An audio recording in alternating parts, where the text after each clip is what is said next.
செய்வதற்கு 4 உருளைக்கிழங்கு வேக வச்சு தோல் உரித்து எடுத்து வச்சுருக்கேன். பெரிய வெங்காயம் 3 வெங்காயம் இந்த மாதிரி நீல வாக்கில் கட் பண்ணி எடுத்து வச்சுருக்கேன். ஒரு தக்காளி 4 பச்சை மிளகாய் கீறி வச்சுருக்கேன். சோம்பு தாளிப்பதற்கு கொஞ்சம் கடலைப்பருப்பு, கடுகு, இஞ்சி பூண்டு பேஸ்ட்டு கொஞ்சம். இதுக்கு கொஞ்சம் தாராளமாக எண்ணெய் ஊற்றிக்குங்க. 2 புளிக்கரண்டி, 1 டீஸ்பூனு கடுகு, கடலைப்பருப்பு, ஒரு பிஞ்சு அளவுக்கு சோம்பு. பொரியட்டும்.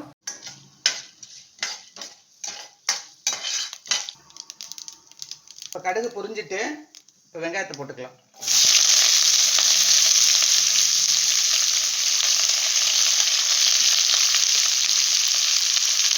கொஞ்சம் கருவேப்பிலையும் போட்டுருக்கேன். இந்த மாதிரி போட்டு நல்லா வதக்கி விடுங்க. தேவையான அளவு உப்பு, தேவையான அளவு உப்பு போட்டுக்கிறேன். இந்த மாதிரி உப்பு போட்டு நல்லா வதங்கட்டும்.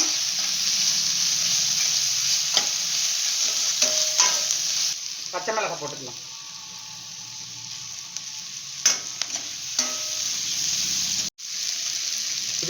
இதுக்கு மிளகாத்தூள் போட மாட்டோம், பச்சை மிளகாய் மட்டும்தான் போடணும். அதனால கொஞ்சம் கூடவே போட்டுக்கோங்க. எங்களுக்கு ஒரு 5-6 பச்சை மிளகாய் போட்டிருக்கேன். வெறும் உருளைக்கிழங்குனால இனிப்பு வரும், அதனால கொஞ்சம் கூடவே போட்டுக்கோங்க.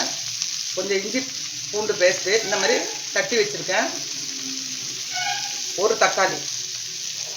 தக்காளி ரொம்ப வதங்கணும்னு தேவையில்லை.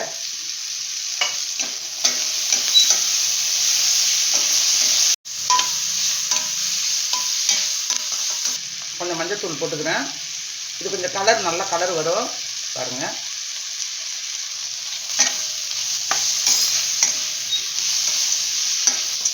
ஒரு நிமிஷம் இந்த மாதிரி நல்லா வதக்கி விடுங்க.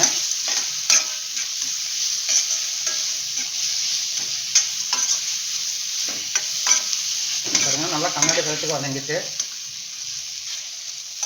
நல்லா இந்த மாதிரி வதங்கிட்டு கண்ணாடி பதத்துக்குங்க. பாருங்கள், பச்சை மிளகாய், தக்காளி ரொம்ப வதங்கணும்னு தேவையில்லை.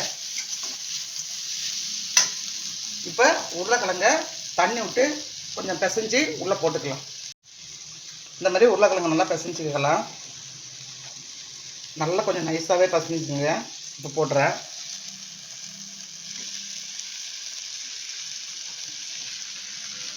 உருளைக்கிழங்கு கொஞ்சம் இந்த மாதிரி வதக்கி விட்டுங்க. நல்லா இந்த மாதிரி மசிச்சு விட்டுங்க.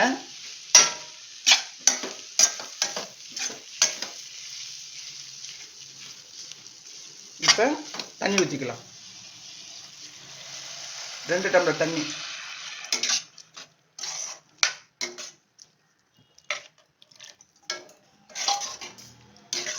ஒரு 3 நிமிஷம் கொதிச்சா போதும், அதுக்கு மேலே கொதிக்க வேண்டாம். இன்னும் ஏற்கனவே எல்லாம் நல்லா வெந்துருச்சு. இப்போ கொஞ்சம் நேரம் மூடி வைக்கலாம். இப்போ மூடி வைக்கலாம். 1 ஸ்பூன் கடலை மாவு, 1 ஸ்பூன் கடலை மாவு தண்ணி ஊற்றி கரைச்சி வச்சுக்கலாம். 1 ஸ்பூன் கடலை மாவுக்கு 1/2 டம்ளர் தண்ணி ஊற்றி இந்த மாதிரி நல்லா கலந்து வச்சுங்க. கட்டிப்படாமல் கலந்து வச்சுங்க. இப்போ கொஞ்சம் இடையில கிளறி விடலாம். ஒரு 3 நிமிஷம் கொதிச்சா போதும். எதுவும் உருளைக்கிழங்கு இந்த மாதிரி கட்டியாக இருந்துச்சுன்னா இந்த மாதிரி கரண்டியால் இப்படி வந்து நசுக்கி விடுங்க. 3 நிமிஷம் நல்லா வெந்துருச்சு. இந்த மாதிரி இருக்கணும். எங்களுக்கு கொஞ்சம் தண்ணியாக இருக்கணும், ரொம்ப திக்காகவும் இருக்கக்கூடாதும்பாங்க. இப்போ நம்ம கடலை மாவு கரைச்சி வச்சுருக்கோம்ல, 1 ஸ்பூன் 1/2 டம்ளர் தண்ணியில், இப்போ அது கலந்துக்கலாம். இந்த மாதிரி திக்காக வந்துடும். இப்போ பாருங்கள், இதுக்கு கடலை மாவு தான். இப்போ நம்ம ஹோட்டல் ஸ்டைலில் வந்துடுச்சா பாருங்கள். போதும், அப்படியே மூடி வச்சிடலாம். ஸ்டவ் ஆஃப் பண்ணிடுறேன். சூடு அடங்கின பிறகு கொத்தமல்லி தழை போட்டுக்கலாம். இப்போ அப்படியே மூடி வச்சிடுறேன்.